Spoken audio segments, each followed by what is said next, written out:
بسم اللہ الرحمن الرحیم۔ اردو منزل منڈی بہاؤالدین سے میں ہوں مظہر دانش، صحت تلفظ کے ساتھ۔ ناظرین و سامعین، آج ہم پڑھیں گے سبق نمبر 33، اور اس میں جو بنیادی لفظ ہے جس کے وزن پہ ہم دوسرے الفاظ کو دیکھیں گے وہ ہے استقبال۔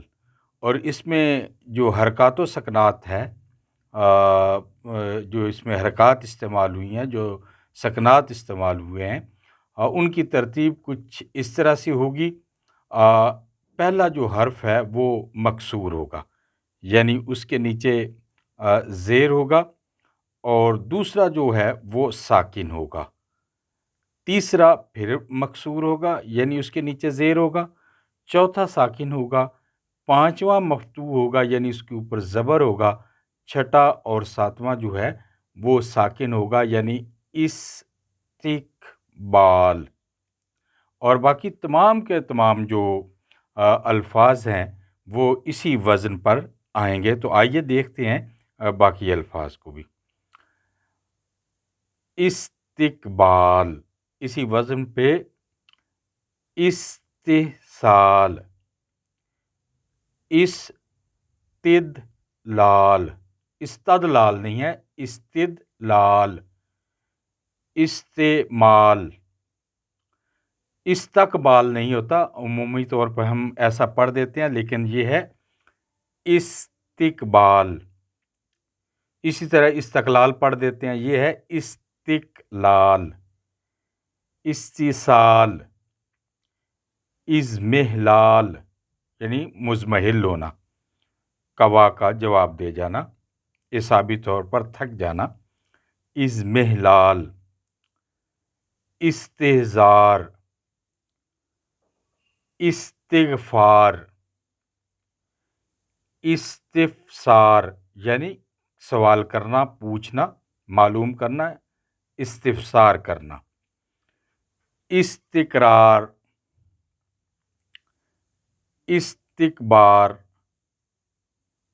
استمرار، استبداد، اور عمومی طور پر ہم اسے جبر و استبداد پڑھ دیتے ہیں، یہ ہے استبداد۔ استرداد پڑھ دیتے ہیں ہم، لیکن یہ ہے استرداد۔ استشہاد، استعداد، استمداد، اسے ہم استحکام پڑھ دیتے ہیں، یہ استحکام۔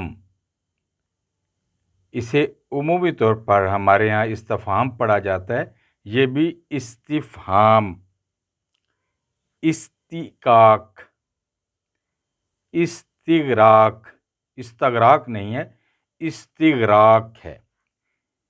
اسی طرح استدراک، استیجاب، استصواب، استصواب رائے نہیں ہوتا بلکہ کیا ہوتا ہے، استصواب۔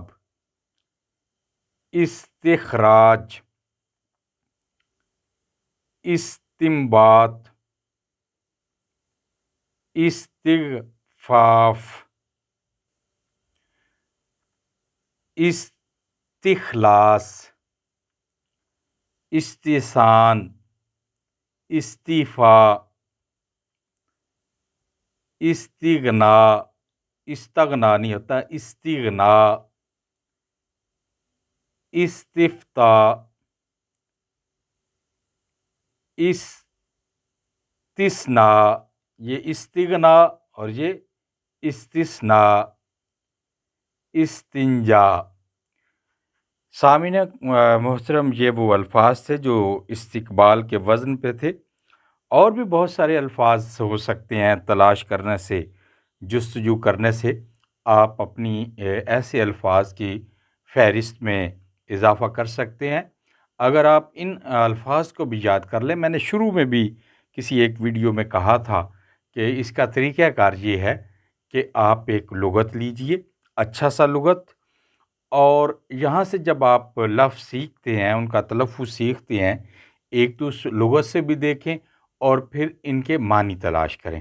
اس طرح سے کیا ہوگا کہ آپ کو یا بچوں کو لغت سے الفاظ تلاش کرنے کی عادت ہو جائے گی، اور ایک لفظ دیکھیں گے تو ساتھ میں دو چار الفاظ پہ نظر پڑ جائے گی، اور اس طرح سے ذخیرہ الفاظ بڑھتا چلا جائے گا۔ اور اس میں ایک جیسی آوازوں والے اور ایک جیسے وزن رکھنے والے الفاظ جو ہیں وہ شامل ہیں، اور اس سے بہت فائدہ ہوگا قافیے کے ضمن میں بھی۔ اگر جن کو قافیے کی تلاش ہوتی ہے اپنے اشعار کے لیے، ان کو یہاں سے قافیہ بھی مل سکتا ہے، اور ان کے ذخیرہ الفاظ میں اچھا خاصا جو ہے وہ اضافہ ہو جائے گا۔ سامعین محترم، ہماری اس ویڈیو کو ضرور شیئر کیجئے گا، لائک کیجئے گا، اور ہمارے چینل کو سبسکرائب کیجئے گا، تاکہ ہماری جو ویڈیوز ہیں وہ آپ تک برابر جو ہیں وہ پہنچتی رہی۔ اور پھر اجازت چاہوں گا اس دعا کے ساتھ کہ اللہ تعالی ہمارے لیے علم نافع کے دروازے کھول دے۔ دیکھیں، نبی مہربان صلی اللہ علیہ وآلہ وسلم نے ہمیشہ علم نافع کی دعا سکھائی ہے۔ اس سے کیا ہے کہ صرف علم جو ہے وہ آپ کو نقصان پہنچا سکتا ہے، آپ کو، معاشرے کو، دنیا کو، جہاں تک وہ جائے گا وہ نقصان دہ ہوگا۔ لیکن اگر ایسا علم اللہ پاک عطا فرمائے جس سے لوگوں کا بھلا ہو سکے، تو وہ آپ کے اپنے لیے بھی بھلے کی بات ہوگی اور انسانیت کے لیے بھی۔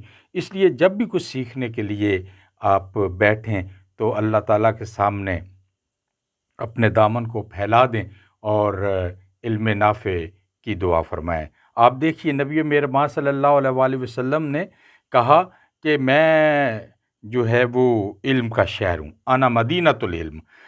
ایک شخصیت ہے، ایک ہستی ہیں جو کہتی ہیں کہ میں علم کا شہر ہوں، اور پھر اس کے بعد پھر دعا مانگتے ہیں، رب زدنی علما، اے اللہ میرے علم میں اضافہ فرما۔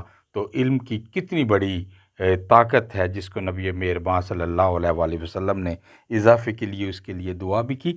تو اللہ تعالیٰ ہمیں علم نافع سے نوازے، اللہ تعالیٰ ہمارا اور آپ کا حامی و ناصر ہو۔ انشاءاللہ ملتے ہیں کسی اگلی ویڈیو میں نئے الفاظ کے ساتھ۔ مجھے اپنی دعاؤں میں یاد رکھیے گا۔ اوکے، اللہ حافظ، اللہ نگہبان۔